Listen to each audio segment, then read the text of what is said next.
안녕하세요. 새벽에 글쓰고 낭독하는 새글랑입니다. 매일 새벽 5시에 만나는 새벽 낭독의 시간.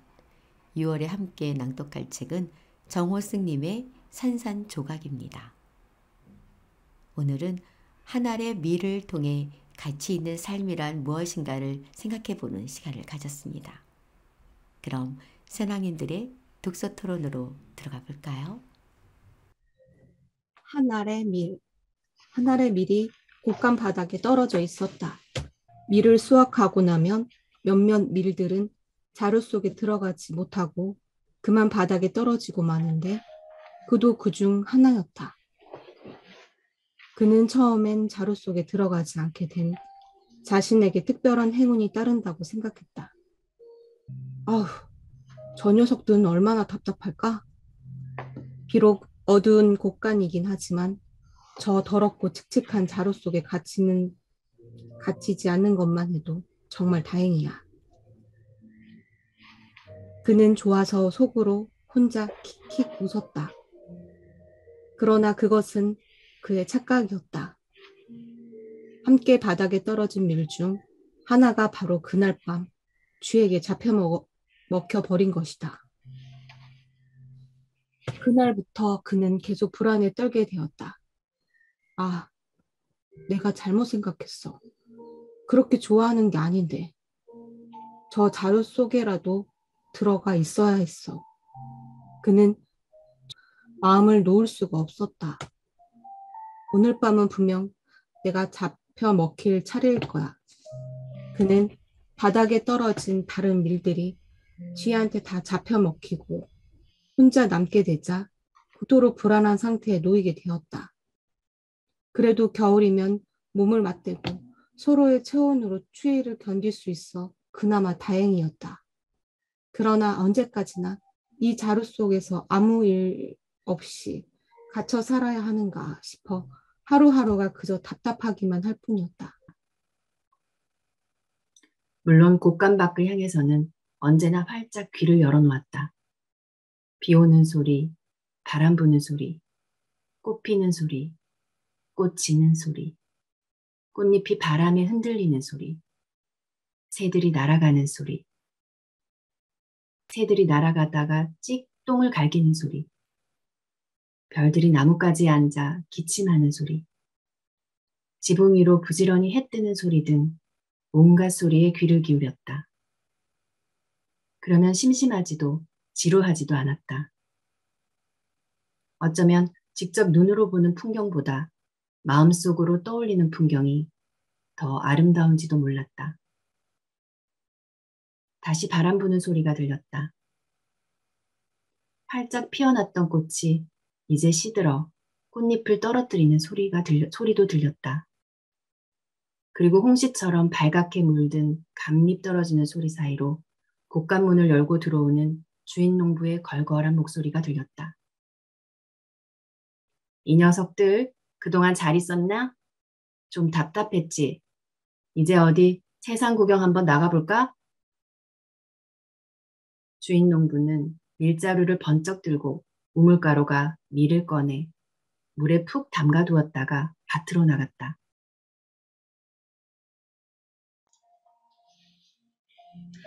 그를 정작 불안하고 힘들게 만드는 것은 바로 동네 사람들이었다.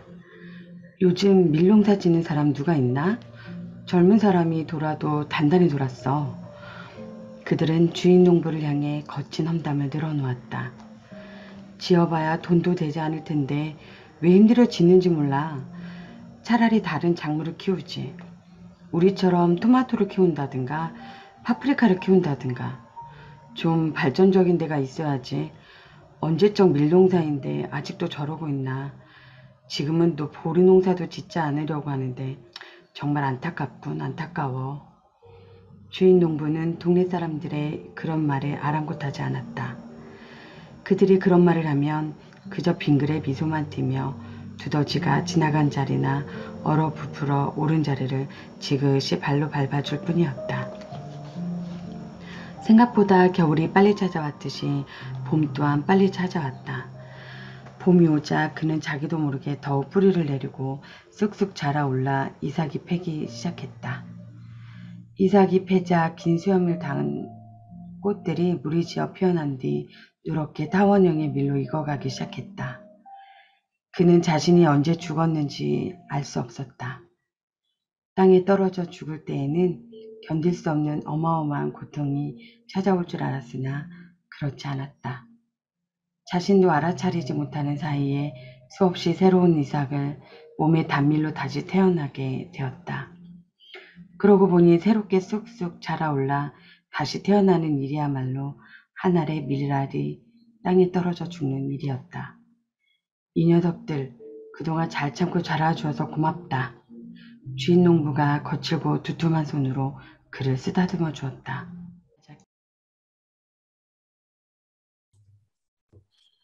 그러나 그는 며칠 뒤에 맑은 물에 섞여 밀가루 반죽이 되고 말았다.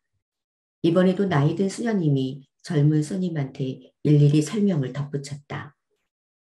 이 밀가루처럼 순수한 밀가루로 빚어야 돼. 늘 새로 구워서 부패의 위험이 전혀 없어야 하고 누룩이나 다른 불순물이 섞이지 않은 순수한 밀로 만드는 것이 우리 교회의 오랜 전통이야. 그 점을 늘 잊지 말아야 해. 일체의 방부제와 불순물은 사용하지 못한다는 것. 누룩을 사용해서 발효시키는 것도 되지 않는다는 것. 나이 든 수녀님은 진지하다 못해 잠옷 엄숙했다. 그는 수녀님들이 무엇을 만들 것이기에 이렇게 엄숙하나 싶어 잠옷, 주눅이 다 들 정도였다. 반죽이 된 그는 얼마 지나지 않아서 아무 소리도 못하고 뜨거운 오븐 속으로 들어갔다. 그리고 오븐 속으로 들어가자마자 그 뜨거운 열기에 그만 기절해버리고 말았다. 얼마나 지났을까? 언뜻 정신을 차리자 그는 갓난아기 손바닥보다 작고 얇은 빵이 돼 있었다. 아니, 빵이라기보다는 동그란 과자 같았으며 온몸 전체가 눈송이처럼 희디인 빛을 내뿜고 있었다. 이게 뭘까? 내가 도대체 뭐가 된 걸까? 도무지 알 수 없었다. 제가 무엇이 된 거죠? 빵이 된 거예요? 나이든 수녀님한테 물어봐도 수녀님은 잔잔히 미소만 띈 채 아무 말이 없었다. 그때였다. 신부님 앞에 할머니가 다가와서 공손히 두 손을 내밀었다. 그러자 신부님이 그를 집어들고 그리스도의 몸 말하고는 할머니의 손바닥 위에 놓아주었다. 할머니는 그를 집어 입속으로 천천히 밀어놓고 고개를 숙였다. 그때 십자가에 매달린 예수님의 맑은 목소리가 그의 귀에 나직이 들려왔다. 얘야, 넌 내 몸이다. 넌 나를 대신해서 저 여인의 영혼과 함께 한 것이다. 아, 예, 예수님. 그는 할머니 입속으로 천천히 녹아들면서 자신도 모르게 눈물이 핑 돌았다. 우리 밀들은 가치 있는 삶을 살아야 한다는 친구의 말이 떠올라 그는 더욱 눈물에 젖어들었다. 이 미랄에 대한 이 순진함과 성체까지 오는 거를 저는 오늘 이걸 통해서 알았어요. 그래서 더 너무 신기한 건 그냥 그 미랄의 가치를 알아가는 이 과정 안에 너무 순수하고 때묻지 않은 이 멘트들이 왜 이렇게 미랄이 예뻐? 이런 생각이 들고 저는 너무 재밌었던 문장이 어떤 거예요? 저 깜짝 놀란 게 이제 감히 우리는 그렇게 말을 못 하잖아요. 주님 수녀님 앞에서도 제대로 못 하는데 여기 147페이지에 감실 안으로 새어 들어오는 불빛 사이로 제대 벽 십자가에 매달려 있는 알몸의 사내만큼만 눈이 딱 마주치고 말았다. 이거 너무 깜짝 놀란 거야. 그래서 저는 오늘 너무 감사한 게 미랄이 이렇게 탄생되는 거구나. 저희 어릴 때 세례를 받고 이거 먹고 싶어서 진짜 열심히 다니고 이렇게 부모님 등 뒤에 서가지고 왜 막상 먹었을 때 그 실망감. 맛 겁나 없거든요. 맛이 이걸 없고. 근데 이거를 되게 그 예의 바르게 겸손하게 먹어야 돼가지고 그랬던 적이 있어서 와, 이게 이런 뜻이었구나라는 생각이 되게 많이 들고, 이 미랄의 가치를 오늘 정말 비로소 알게 됐다라는 생각이 들어요. 네. 그래서 이거 보니까 저도 이르다님 얘기처럼 과정이 이렇게 있구나. 하나의 미라리에서 음, 우리가 왜 감실에 굉장히 소중하게 다루거든요. 저렇게까지 저 성당에 가장 그 무슨 보석 상자처럼 뭐 황금빛으로 돼 있어가지고 그걸 맞아, 열어가지고 거기서 또 황금 잔에 맞아, 맞아, 맞아. 이렇게 들어가 음, 있잖아요. 하얗게 음, 뽀얗게 여기서 표현되어 있는데 그걸 보고 소중히 들고 오거든요. 그러니까 성당에서 그러니까 이 천주교에서 이야기하는 이 만나가 그 음, 정도로 그리스도의 몸이라는 거 하는 부분이 그냥 하는 게 아니라 소중하게 대할 수밖에 없는 하나의 몸 대신할 수 있는 걸로 이걸 그들이 이제 예수님이 마지막 성찬에서 그렇게 진행한 거잖아요. 마지막 거기서 이것은 내 몸이다 하면서 나눠준 거잖아요. 그걸로 이어서 제대가 이루어진 거잖아요. 그러니까 음, 이제 그래서 그 정도로 이게 되게 귀하고 소중한 존재라는 거죠. 근데 음, 얘가 그게 된 거야. 하나의 음, 미랄에서 내가 그리스도의 몸이 된 거야. 그 과정을 지금 한 겁니다. 음, 문장을 어떤 문장들을 찍으셨어요? 저는 143페이지에 그 두 번째 단락에서 자신도 알아차리지 못하는 사이에 수없이 새로운 이삭을 몸에 단 밀로 다시 태어나게 되었다. 그러고 음, 보니 새롭게 쑥쑥 자라올라 다시 태어나는 일이야말로 한 알의 밀알이 땅에 떨어져 죽는 일이었다. 예, 아, 내가 제가 숫자어. 했는데 왜 한 알의 밀알이 얼마나 많은 것을 이루는지에 대한 게 성경에 그걸로 많이 나오잖아요. 제가 그 거기 나의 해방일지에 보면은 그게 나와요. 그러니까 그 구씨가 하는 말이 나와요. 구씨가 나는 연미정을 만나기 전과 만난 후로 내 음, 인생이 달라졌다고 하고 연미정도 구씨를 만나기 전과 만난 후로 내 삶이 달라졌다는 이야기 나와요. 어떤 계기라는 게 있잖아요.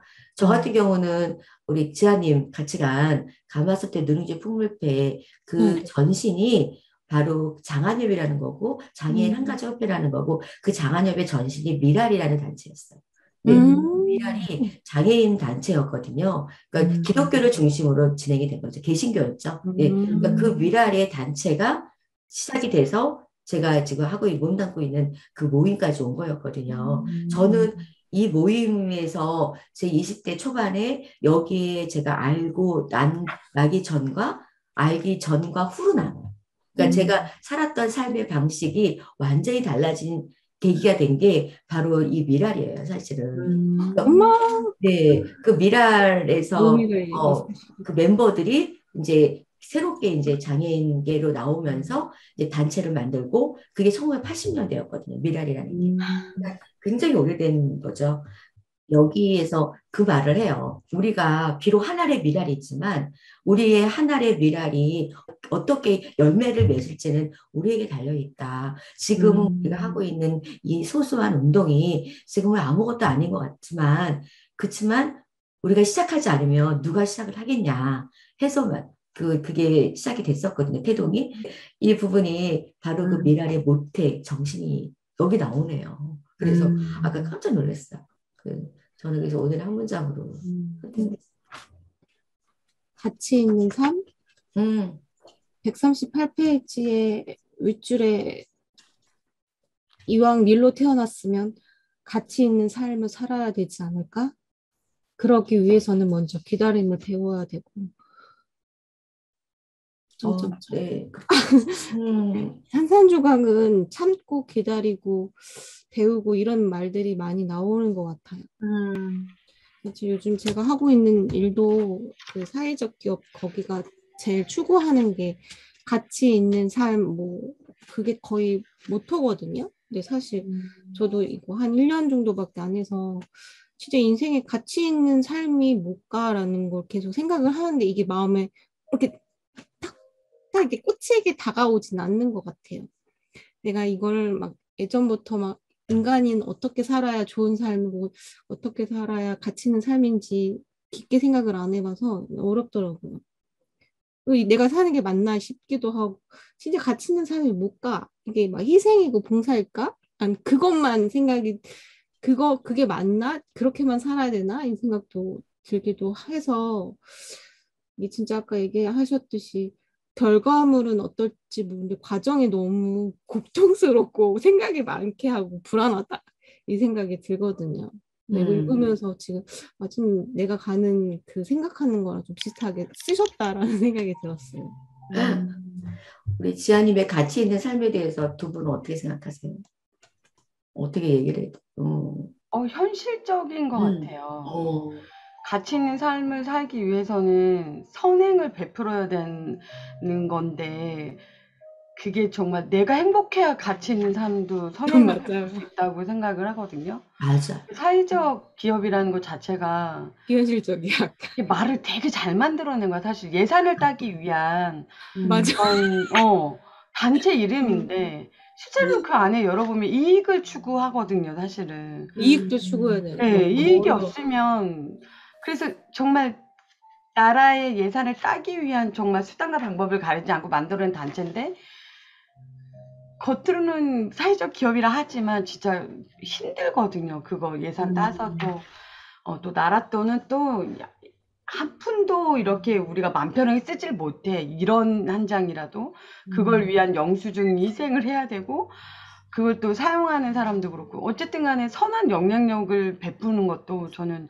정말 내가 행복해야지만 맞아, 맞아. 가능하다고 보거든요. 저는 이제 이렇게 책을 읽을 때마다 계속 이렇게 관점들이 바뀌는 게 그런 것 같아요. 우리는 이제 성당을 다니니까, 어머, 미랄이 탄생이 이렇구나, 막 이렇게 되게 저는 좋았거든요. 근데 이제 지아님이 너무 슬퍼, 이렇게. 이게 정말, 처음에 딱 그랬을 때, 내가 미친 건가? 내가 난 왜 흥분해도 봤지? 이런 생각을 했거든요.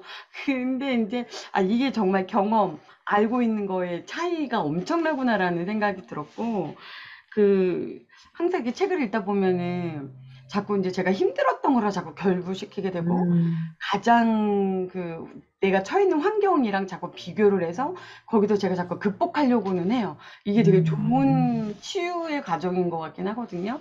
그래서 저는 이제 145페이지에 정말 제가 힘들었던 것 같아요. 코로나 기간에 간신히 다 만들어 놓고 이루어 놓은 거를 이제 누리기만 하면 돼라고 생각을 했던 찰나에 코로나가 터지면서 나중에는 이제 코로나가 나 때문에 터진 것 같고 다 나 때문에 이렇게 된 것 같고 막 이렇게 자책까지 오는 상황이 됐을 때는 이제 뭐라 그럴까 이제 놔줄 수밖에 없는 상황. 다 키워놨더니 그리고 이제 다른 사람의 먼저 인생이 먼저이고 내가 포기해야 되는 이런 게 되게 힘들었었거든요. 그래서 이제 145페이지에 보면은 하단에 이제 흩어지면 안 돼. 뭉쳐야 돼. 우린 지금 밀가루가 된 거야. 우린 흩어지면 한낱 먼지에 불과해. 아무도 우리를 소중하게 생각해 주지 않아. 그러니까 함께 손을 꼭 잡고 있어야 돼. 제가 이 말이 이렇게 아프리카 속담에 빨리 가려면 혼자 가고 멀리 보고 가려면 이제 다 같이 가라는 얘기가 있어요. 그런데 다 같이 함께 가기 위해서는 즐거움이 있어야 돼서 함께 오래 가려면 즐겁게 가라라는 이런 속담이 있어서 그게 생각이 나면서 이 문장들이 잘 버텨냈으면 지금 이제 다시 거리두기가 끝났으니까 우리의 존재가 좀 더 빛나지 않았을까. 거리두기가 풀렸어도 두려움이 있었던 게 예전 걸 지켜내지 못했다라는, 그러니까 버텨낸 거는 알겠는데 예전 걸 지키지 못했다는 그런 거에 슬픔이 되게 따라다니다 보니까 즐겁지가 않은 거예요. 그러니까 거리두기가 끝났어도. 그래서 한동안 5월 달이 되게 힘들었던 게 저는 거리두기 끝나기 전이 더 행복했구나라는 생각, 제 자신, 이기적인 면에서는, 네. 저를 돌아볼 수 있는 그런 핑계가 있었고, 뭔가를 참여하고 찾아다니고 나를 위해서 이런 게 있었는데, 지금 이제 그런 게 또 하나씩 내려지는 거예요. 그래가지고 제가, 되기만 했는데, 그런 뜻깊은 치유가 되고 있고, 정말. 창피해. 그래도 오늘 말씀 너무 좋은데요? 내 마음의 거리두기는 아직 끝나지 않았구나. 어떡해. 말도 잘 쳐. 제가 너무 정말 좋았어요. 좋아요. 네. 우리 김미님은 마음에 드는 문장 있으세요? 저는 그 144쪽에 밑에서 네 번째 줄에 소녀들이 그를 태하는 오늘 다 태도는 말이 통했어. 아주 극진했다. 아주 귀한 손님이라도 맞이한 듯 꽃게 하나하나가 조심스럽고 정중했다. 요 그래요. 좋았어요. 역시 왜냐면 수녀님 나와. 다 연결되는 것 같아요. 이루다님 말씀하고 다. 어. 그 어릴수록 자기 세상에 내가 중심인 것 같은 느낌? 그런 느낌이었어요. 나 잘났네. 어릴 때일수록. 근데 나이가 들수록 좋아지는 게 다 이제 똑같아지고 있는 느낌? 사물이고 뭐 동물이고 사람이고 뭐.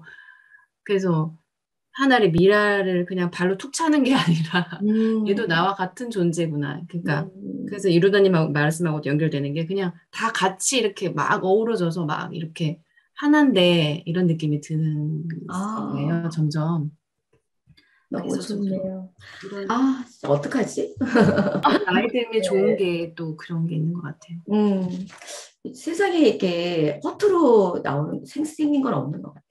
하나하나 다 이유가 있고 거기마다 다 뭔가 뜻이 있는 건데 우리는 어떨 때는 그냥 막 거기에 차별을 넣고서는 대하고 그걸 물론 비교하고. 알아보거든요. 비교하고 맞아.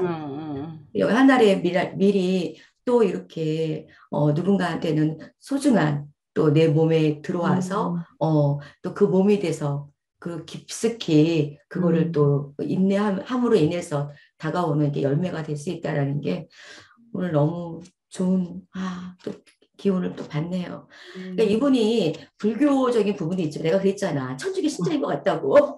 맞아요. 알았어요 예전에? 그러셨어요. 그치. 그러니까 이분 분명히 천주교 신자분이셔. 그러니까 근데 천주교가 어떤 종교에 떠나서 그러니까 모든 사물에 대해서 바라보는 시선은 또 불교적인 시선도 분명히 있는 분이거든요. 그러니까 종파라는 건 뭐예요? 하나거든요. 하나의 뿌리에서 시작이 된 건데 그걸 또 나눈 거거든 사실. 개신교니 기독교니 뭐 또 이슬람교니 이런 것들은 사실은 사랑의 어떤 뿌리에서 들어온 거잖아요. 인간을 사랑하는 마음에서부터. 거기서부터 출발을 하신 것 같아요. 이 작가, 정호승 작가님이 우리 새벽낭도에 꼭 오셔야 되는데, 이렇게 속속들이 이렇게 문장 하나하나를 우리가 이렇게 사랑하고 좋아하는 줄 아셔야 될 텐데. 그러니까요. 근데 마지막 난덜 선생님 말씀에 어떤 그 가치 있는 삶의 답을 얻은 것 같아요. 저는. 사랑인 것 같아요. 사랑. 엄마, 사랑. 너무 소름 끼쳤어. 너무 잘 집어내셔서. 사랑. 네. 오늘도 생활 조각 속에 오늘도 하나의 미리 될 수 있는 우리 삶이 분명히 되실 거예요. 우리 지아님도 사회적 기업 정말 힘들지만 굉장히 의미 있고 뜻깊은 일을 하고 있는 거거든요. 여러모로 보나 힘든 일로 보이고 시간 낭비인 것 같은데 있어. 그럼 그건 결코 시간 낭비가 아니라고 해요. 내가 하고 있는 일에 대해서 가치가 있다라는 거를 항상 생각하셨으면 좋겠고 우리가 또 응원하고 있다는 거 꼭 기억해 주시기 바래요. 오늘도 하늘의 미리 되시기 바래요. 사랑하세요.